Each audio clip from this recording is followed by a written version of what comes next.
Hi, everybody. Dan Illman taking a look at the Woodbine play of the day for Sunday, November the 25th. It's the feature race, and it also kicks off the 20-cent pick four. It's race number 8, the Grade 2 Bessarabian Stakes, going 7 furlongs on the Tapeta surface. It is a big field. I think you might want to look for a price in here, and I think you might want to spread in the first leg of the 20-cent pick four. I'm a little bit interested in the number 1, Kasuga, and while there looks like there's a lot of speed in this race, I think Kasuga is the speed of the speed. Something tells me this is going to be her last start of her career, and I think they want to go out with a bang. She's going to leave it all on the racetrack, I think, on Sunday. I think this was a very wise claim by trainer Nick Gonzalez for 62.5 last time out. After all, Kasuga is a black-type earner. She is stakes placed in her career. She's won 9 times, 355,000. As a daughter of Temple City, seems like an attractive broodmare prospect down the road. Her most recent start is very tough to analyze because it was only a 4-horse field in an off-the-turf race, and Kasuga basically just was able to walk on the lead and win very easily. Her start 2 starts back on turf. Arguably, her preferred surface was fairly impressive. She went to the front that day. She was able to hold on, and when she gets the lead, she's dangerous. And while there are some other speeds in here, I don't think they have her early speed. I like that she's worked a bullet 5 furlongs in 59. That allays fears of any kind of a bounce off that 2-race win streak.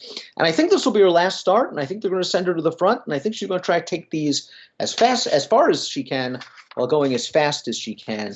I think she's a strong contender, and I might play her if she's any kind of a price. A couple of other horses I want to use in multiple race wagers. Let's talk about the 5 Silent Sonnet. Silent Sonnet beat 5 of these common foes most recently in the Grade 3 Ontario Fashion Stakes. She was 56-1 to do it. I don't think she deserved to be that price. After all, this horse was a stakes winner as a 2-year-old. I liked that performance in the La Prevoyante, where she was basically ridden out to win as a 2-year-old with a 3-year-old, pardon me, with an 84 Beyer speed figure. Then earlier in this year, she won the Zadricarta.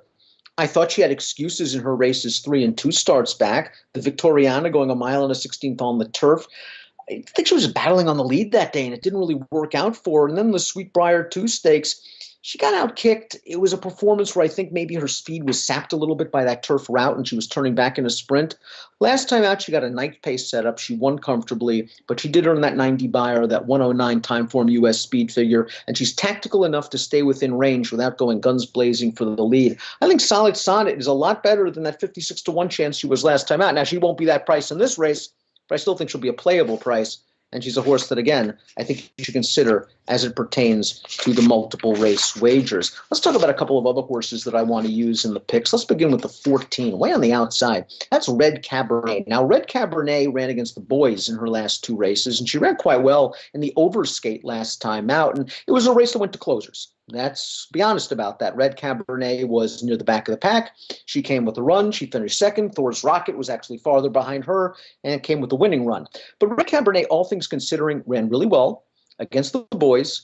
This has been a surface that has not been her best in her career, but I think the 7 furlongs hits her between the eyes. And if you think a horse like Kasuga is going to take speed and pressure early, Red Cabernet might be the one to be the best late closer in the field. I think she'll be charging under Emma Jane Wilson. It'll be interesting to see what price she is. Code Warrior, the number 7, is a horse that won the Seaway Stakes 3 starts back over this course and distance, and she did so in speedy fashion. She hopped back to her left lead at the end of that race, and it made me wonder if she left it all on the track that day and she was going to regress, and her 2 subsequent starts have not been very good. The Presque Isle Downs Masters, she showed speed, she tired. The Ontario Fashion, she sat on the lead. Silent Sonnet was 56-1 right alongside. Silent Sonnet ran right by her. A couple of others ran right by her. Code Warrior's last 2 races, she just doesn't look like the same Code Warrior that won the Seaway.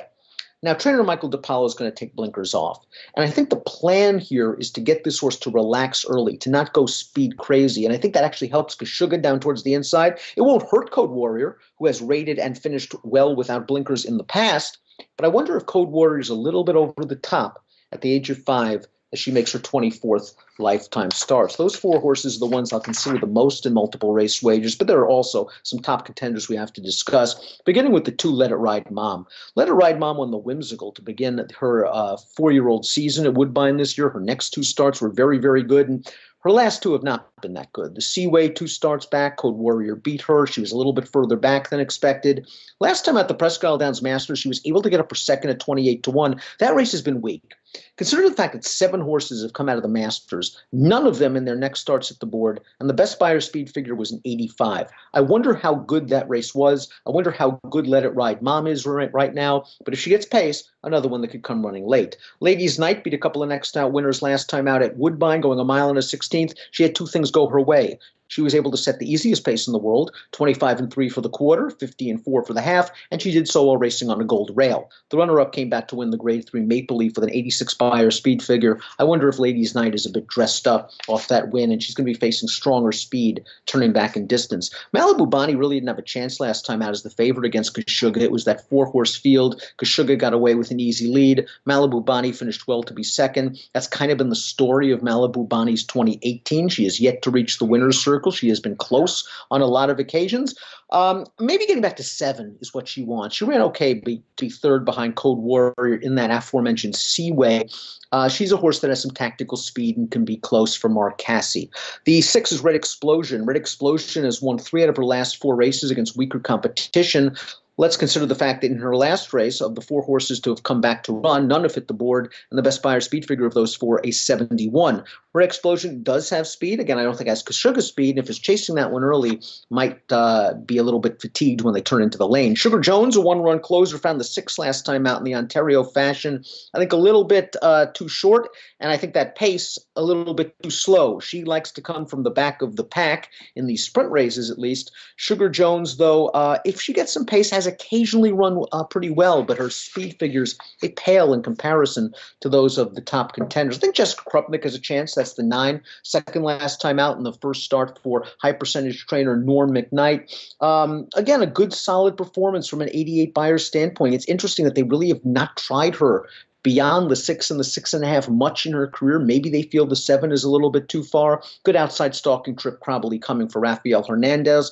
Alnila, the 10, gate to wire winner last time out, going 6 furlongs on the Tapeta. 7's not an issue. The presence of other speeds is, and the fact that she has sat and finished in the past, I think that's the tactics that the jock's going to take this time around. I think the next 3 horses are horses that I'm kind of on the bubble on. I'm not sure where I'm going to use them, but I think they must be considered. Monte Cristo, the 11, is making her synthetic debut, but if she can successfully translate her turf form, she fits very well with these kind of horses. A restricted stakes winner at Saratoga 2 starts back. She did not cope with the soft going last time out in the Pebbles Stakes. She was beaten 50 lengths with a 0 Beyer. That is not her. Just draw a line through that race. Her prior efforts are all good on the turf. I like her cutting back to 7 in a race with pace. Consider her. Moonlit Promise is a horse that won this race in 2017. She is really honest. She's won 7 of 17. She was 3rd in the Ontario fashion last time out. She's a horse that benefits from pace. She really ticks a lot of the boxes. I'm not sure price is one of the boxes she's going to tick in this race. But Moonlit Promise is a mare that deserves consideration based on her overall body of work. My Miss Tappet, another one going second out for Norm McKnight, ran in that Ontario fashion, did not break very well. I think that race, coupled with the fact that she didn't break well, coupled with the layoff, hurt her. Her race 2 starts back at Gulfstream for Todd Pletcher was fine. Her races at Gulfstream for Pletcher would be good enough to win a race like this. She ran 90 Beyer speed, figure 3 starts back, and she's still lightly raced enough that she can improve. My Miss Tappet, though, another one coming from the back of the pack. She needs pace. Timeform US thinks there's going to be a ton of pace. I'm not sure if that's the case. I think Kashuga might be the speed of the speed, and I'm going to try to take her on top here in the Bessarabian. I'm going 1-5, 14-7. It is a wide open race. It is a great betting race. Best of luck.